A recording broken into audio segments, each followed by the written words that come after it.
Okay, my final PowerPoint on theme 4C. I've already taken you through how Christmas and Easter are celebrated in the Eastern and Western churches, the similarities and the differences.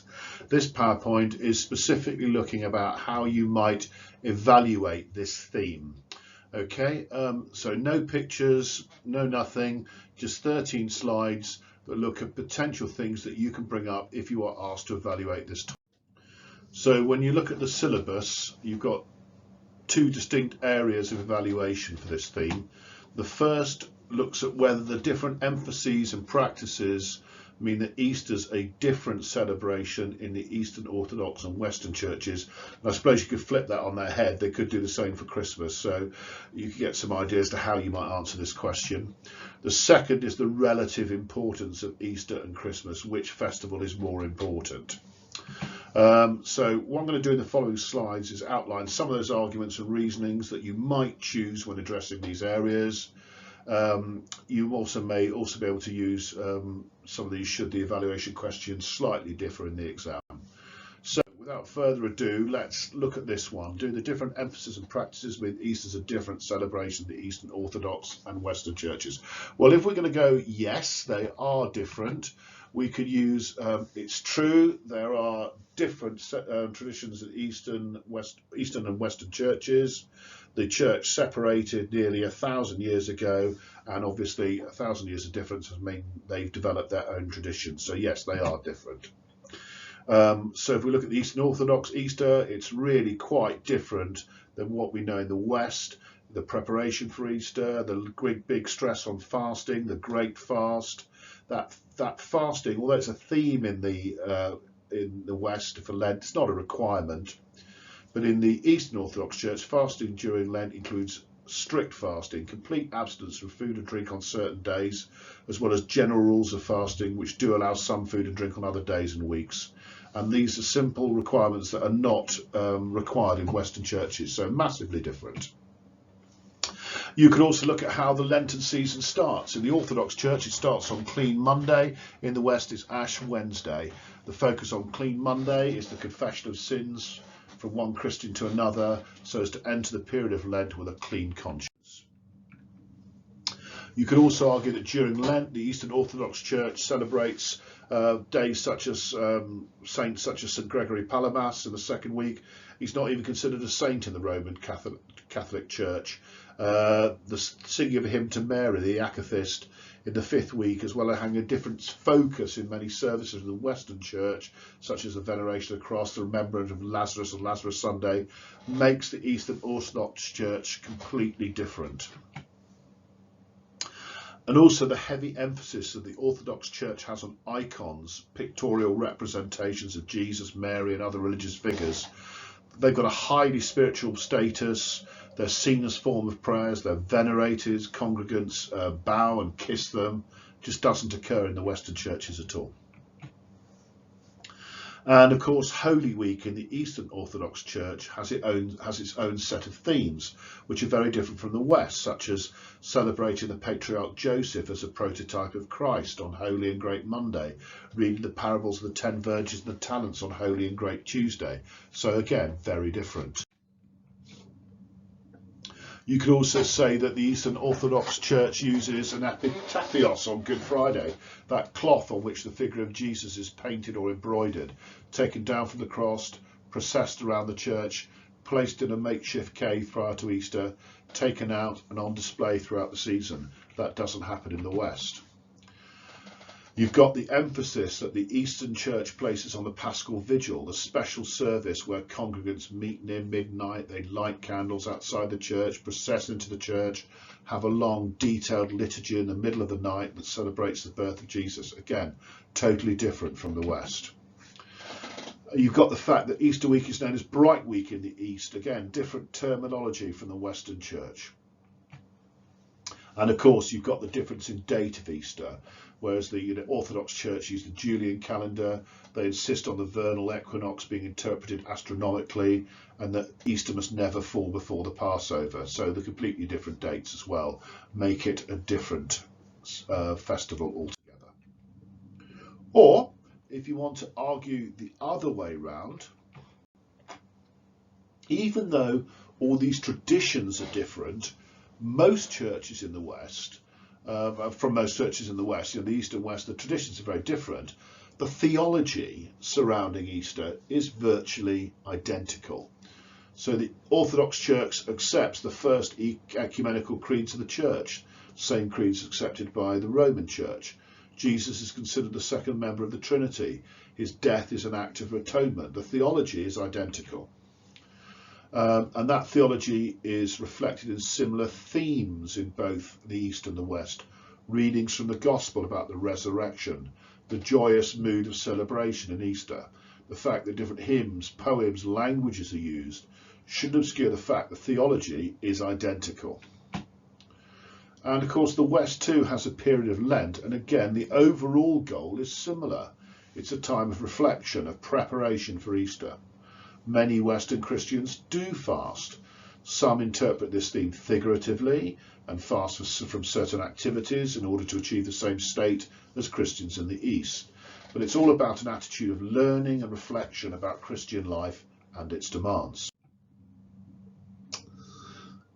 And of course, although they have different dates for Easter, they agree on the same formula, that it must fall on the first Sunday after the first moon, the full moon that falls on or after the vernal equinox.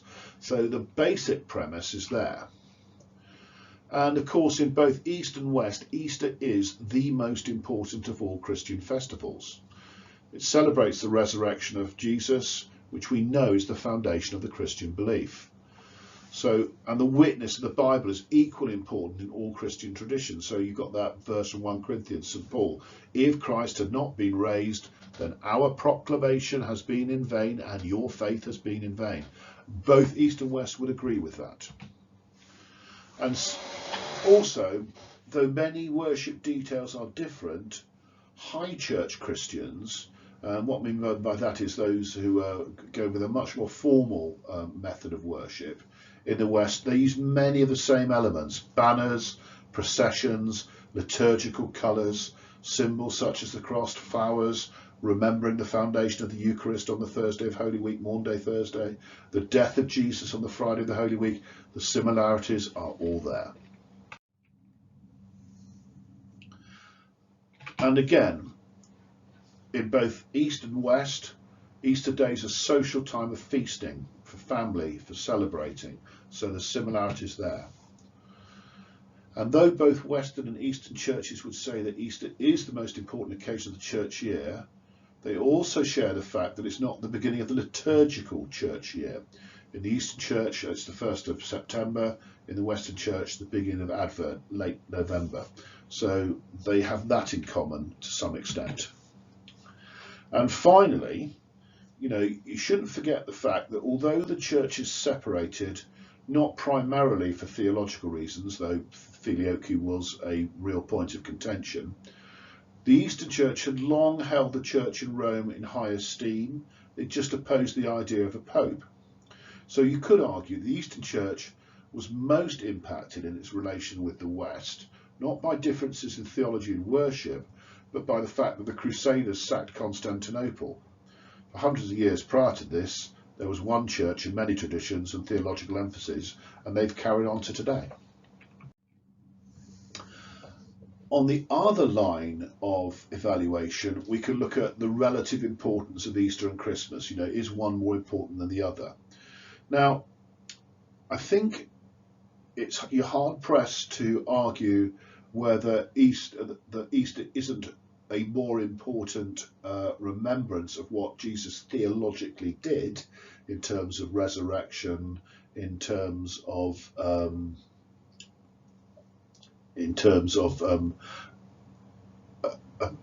atonement for sin, compared to nativity. However, if you talk culturally, you might argue that Christmas now, certainly in the West, culturally is a more significant festival. Whether it's a significant festival for the right reasons is another matter.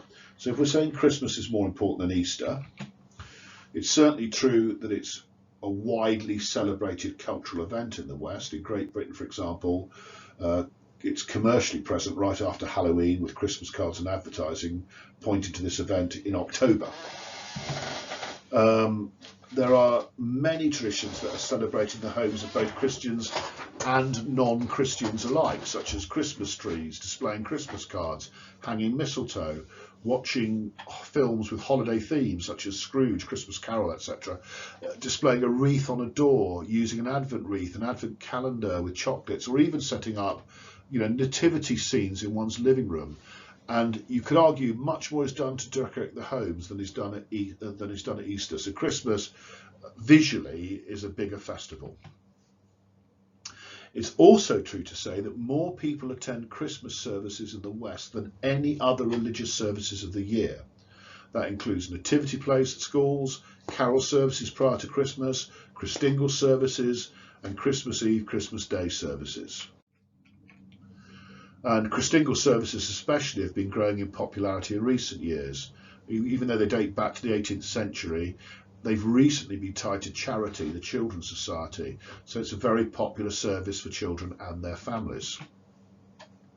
And as I said, it's widely known that more people attend Christmas services than any other service of the year.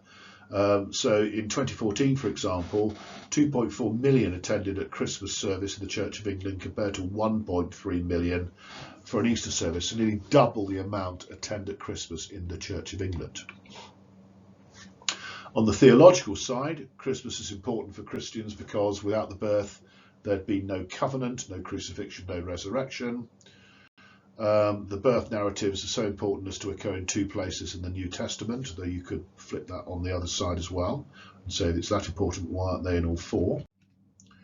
But if we go on to say that Easter is more important, then you might want to consider that, well, all of those previous reasons that I've given could point to Christmas being more important to Christians. However, it doesn't mean it should be more important for Christians, because there are several reasons for questioning the view that Christmas is more important than Easter in Christianity. So from a theological perspective, I think you go down this route.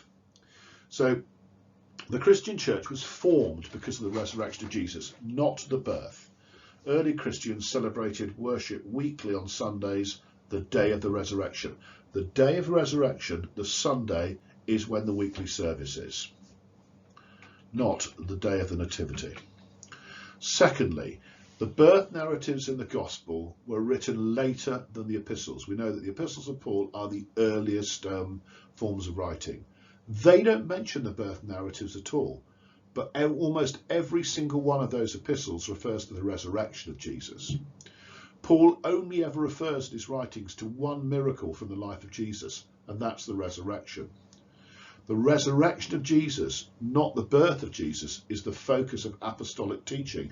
Read the book of Acts, that's what it focuses on, not the nativity.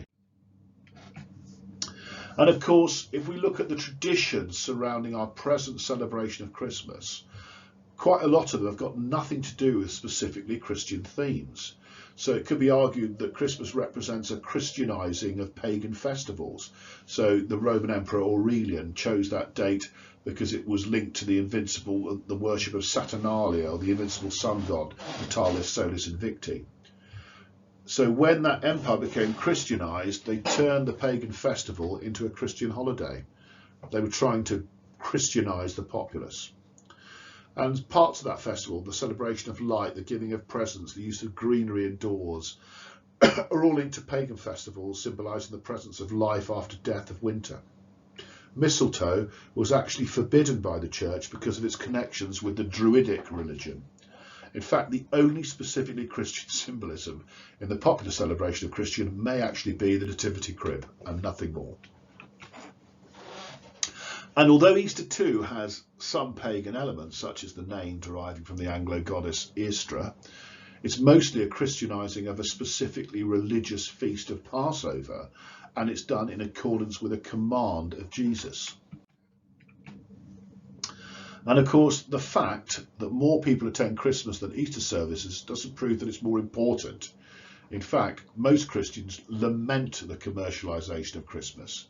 Easter is far less commercial than Christmas. And the great early Christian saint Origen actually objected to the celebration of the birth of Jesus, as this mirrored pagan customs of celebrating the birthdays of important people. And Christians shouldn't merely mirror society. And of course, there have been attempts to commercialise Easter, but these don't compare even remotely to the scale of which it's done for Christmas. And without Easter, Christmas would be a celebration of just another good teacher or wise person. Easter is what gives Christianity its unique place amongst the religions of the world. Hopefully you found that useful.